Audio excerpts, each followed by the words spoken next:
Bonjour, bienvenue dans votre espace culturel. J'espère que vous allez bien, que vous passez de bonnes vacances. Les miennes sont terminées et j'en ai profité pour lire pas mal de nouveautés en bande dessinée jeunesse que je vais vous présenter maintenant. Eh bien, commençons. Tamia et les Mémoires du Dragon. Alors donc c'est un récit fantastique. C'est un one-shot, donc c'est un récit complet en un volume. Et on va suivre l'histoire de Tamia qui vient de perdre sa maman et qui, avec son papa, décide de déménager, d'aller vivre dans une autre ville, dans une autre maison. Dans cette autre maison, elle va découvrir que cette maison est aussi un passage vers une autre dimension, vers un autre monde peuplé de créatures magiques, de dragons, de lutins, mais aussi de démons. Et comme dans toutes les bandes dessinées de ce type, elle va devoir sauver le monde. Donc elle va sauver le monde, mais son papa va aussi rencontrer ces créatures magiques et lui va travailler sur le deuil. Voilà. Donc c'est un récit émouvant, captivant aussi, plein d'aventures, avec des dessins tout en rondeur et en couleur.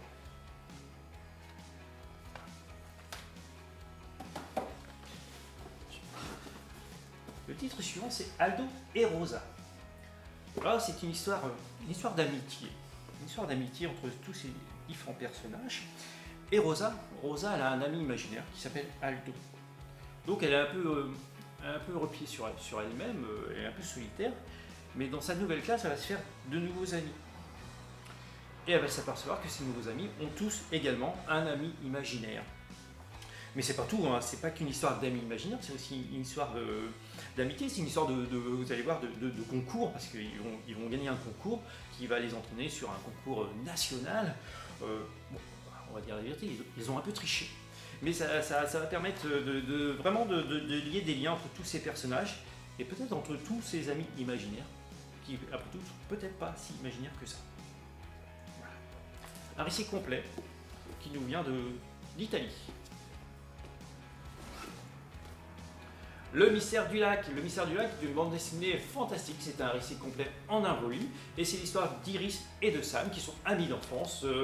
Iris, maintenant, elle a grandi, elle est ado, elle rêve d'aventure, elle rêve de partir, découvrir le monde, devenir exploratrice, tout simplement. Alors que Sam, lui, il est bien où il est, il préfère rester chez lui, aller à la pêche, tranquille, enfin voilà, il veut rien changer. Mais un jour, ils vont découvrir dans la rivière où ils aimaient jouer quand ils étaient petits, un village abandonné, parce que la rivière elle a été asséchée, et ils vont y pénétrer dans ce village, mais par contre ça va les entraîner dans une aventure où ils vont voyager dans le temps. Et cette aventure va les transformer à jamais. C'est très très beau. C'est une histoire d'amitié, c'est une histoire aussi, ça parle d'amour, ça parle d'entraide, vraiment un beau coup de cœur. Enfin voilà. Un autre coup de cœur, c'est les Bad Guys.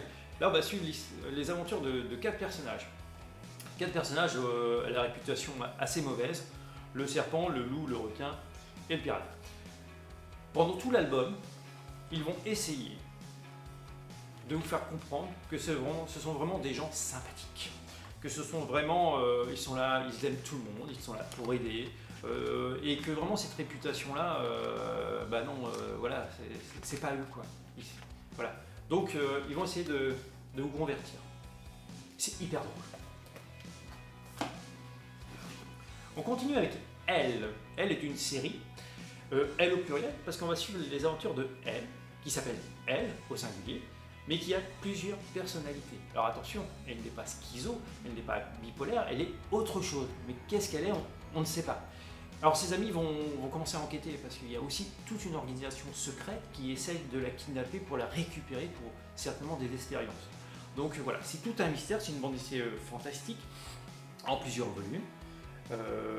Et donc ouais, c'est passionnant, et du coup le mystère est très très bien gardé. On n'a pas de piste sur le premier album, donc on attend la suite avec impatience. Voilà. Je continue avec Miss Chat Détective. Miss Chat Détective, voilà, comme son titre l'indique, est une détective et un jour il y a un petit lutin qui vient la voir pour lui dire qu'il a rêvé et que c'est important parce que généralement ses rêves se réalisent et il est rêvé de la fin du monde. Donc Miss Chad, sceptique quand même, va quand même enquêter. Et là on va découvrir toute une palette de personnages, tous plus bizarres les uns que les autres. C'est assez drôle, il y a pas mal d'actions et c'est sympa, c'est un beau petit délire. Voilà. Mich. On continue avec Awa, les nuances de l'amour. Alors là c'est une série également humoristique et là c'est dans le principe du une page, un gag.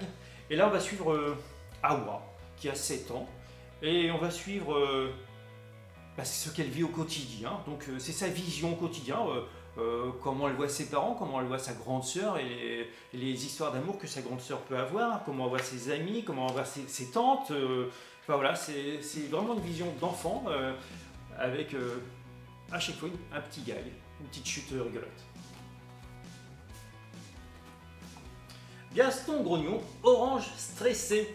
Gaston Grognon, vous le connaissez certainement parce que c'est aussi le personnage, c'est aussi le héros d'une série d'albums jeunesse.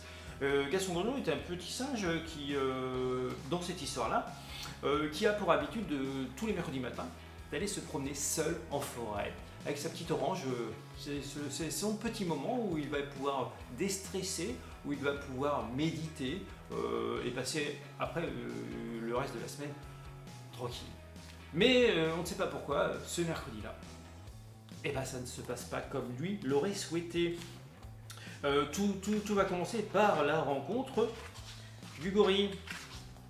Alors le gorille, c'est bien sûr un ami à lui. Mais le gorille, là il a décidé d'aller se promener avec Gaston. Mais c'est le temps de Gaston, c'est pas le temps de son ami le gorille. Et sur le chemin, ils vont aussi rencontrer son ami la girafe. Et que décide la girafe? C'est d'aller se promener avec eux. Mais pareil, c'est pas le temps de la girafe, c'est le temps de Gaston, c'est son temps à lui. Et au fil des pages, il va rencontrer plein d'amis à lui. Ils vont tous décider de se promener avec lui. Mais quand on est plusieurs, ça fait beaucoup de bruit. Et donc la méditation, son petit moment à lui, il est perdu. Et il va piquer une colère. Et j'en dis pas plus, il faudra le lire. C'est drôle, c'est hyper bien, c'est bien dessiné. Moi j'ai bien aimé. Un petit coup de cœur aussi. On continue avec Aventurosaure. Donc c'est comme son titre, le titre l'indique, c'est l'histoire de dinosaures, c'est l'histoire de Rex. Rex, il a un rêve, c'est de devenir un aventurier comme son papa. Actuellement c'est pas le cas. Il fait des petits boulots dans le village, il aide pas mal de gens. Il faut dire aussi qu'il soigne son papa. Son papa est très très malade et donc c'est Rex, il s'appelle Rex, qui va l'aider. Mais un jour, le village est attaqué par une horde de dinosaures et son père est mortellement touché, blessé. Et avant de mourir, il va offrir à Rex son épée et il va demander à Rex d'aller la sauver. Mais d'aller sauver qui? Où? Comment? Mystère. Et là, ça va être le début pour lui et les amis de Rex de la grande aventure. Alors c'est une série en plusieurs volumes, captivante, avec des moments forts, des moments tendres, des moments calmes, pas mal de réflexions. Et ça s'adresse vraiment à un large public. Aventurosaure. Des éclats de diamants, un récit complet sur l'amitié. On va suivre ce personnage-là qui est un peu introverti. Et un jour, elle décide de rentrer dans une équipe de basket, d'aller faire du basket. Et là, elle va découvrir tout un monde. Alors, certes, le basket, mais surtout, elle va découvrir l'esprit de groupe, l'esprit d'équipe, et qu'en fin de compte, des amis, ça aide. Des amis, on peut discuter, des amis, ça vous rend plus fort. Voilà, donc elle va découvrir tout un monde.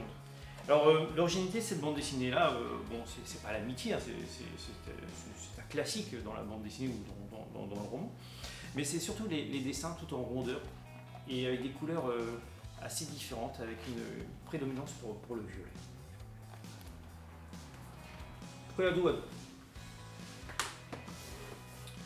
Nous continuons avec une bande dessinée Derrière le rideau. Très très gros coup de cœur. Alors donc là on est sur une bande dessinée, c'est un récit complet. C'est une bande dessinée qui va parler d'un événement tragique de l'histoire en France. C'est sur la rafle des Juifs. Et donc on va suivre cette jeune fille et sa sœur qui vont fuir dans la France libre. Mais même là-bas, on arrêtait les Juifs. Donc c'est une bande dessinée dramatique, hyper bien écrite.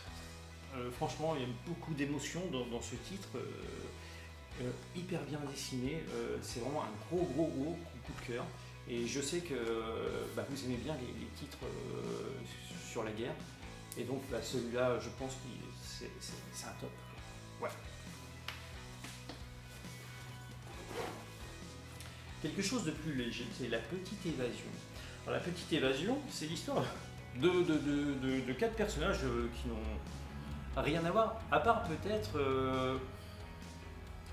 leur différence qui va les regrouper.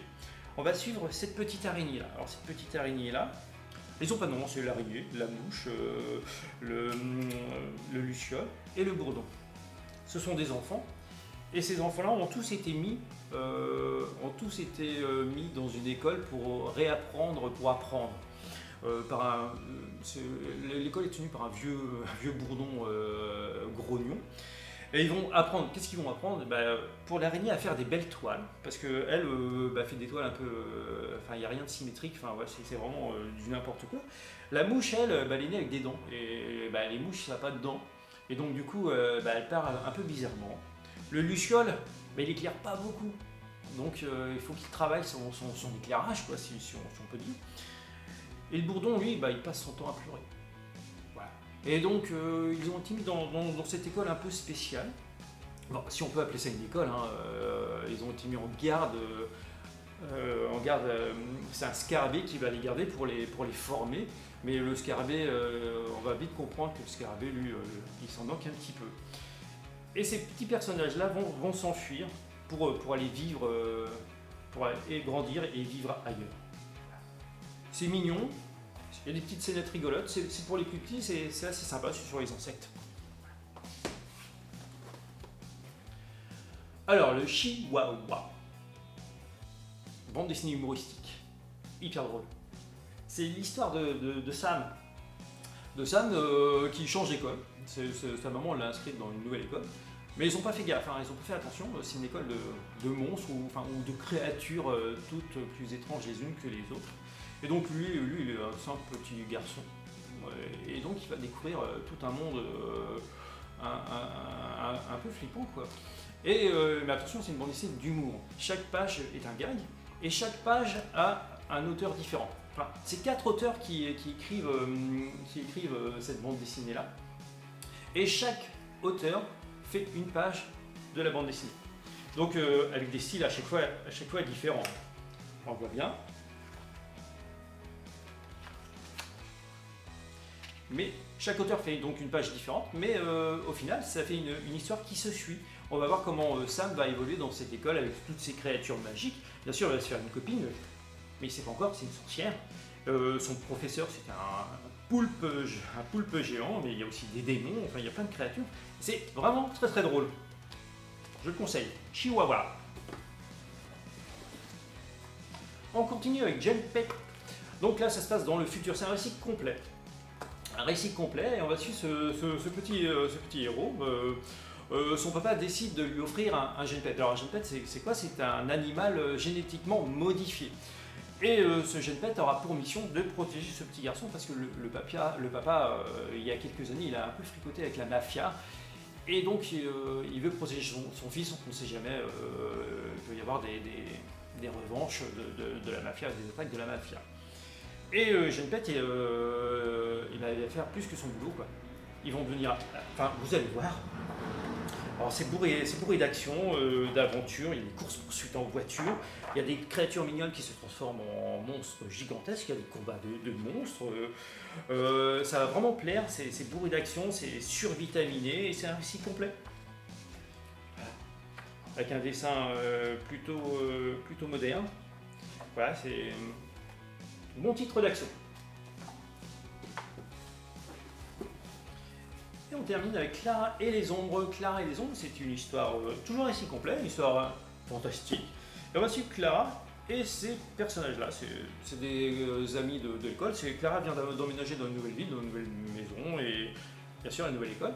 Elle est un peu repliée sur elle-même parce que elle fait d'étranges rêves qui la perturbent un peu. Et elle va s'apercevoir que différents élèves de son école font plus ou moins les mêmes rêves. Et ils vont se retrouver dans ce pays des rêves à combattre un ennemi commun. Un ennemi commun qui prend forme à des moments dans la réalité et qui va kidnapper des enfants. Mais des enfants qui ont tous la particularité d'être assez vilains avec leurs autres camarades. Voilà, donc on va suivre les aventures de Clara dans cet univers un peu étrange, par moments un peu sombre, mais ça fait pas trop peur. Hein. Et très très bon titre, c'est passionnant. Et puis on prend plaisir à le lire jusqu'au bout. Clara et les ombres. Et bien voilà, j'ai terminé pour aujourd'hui. Donc c'était juste une première partie parce qu'il y a d'autres titres que je vais vous présenter prochainement, mais j'espère que ça vous a plu, que ça vous a donné envie de les lire et de les découvrir dans votre espace culturel. D'ici là, je vous souhaite de bonnes vacances si vous êtes en vacances, une bonne reprise pour ceux qui reprennent, et à très vite. Au revoir.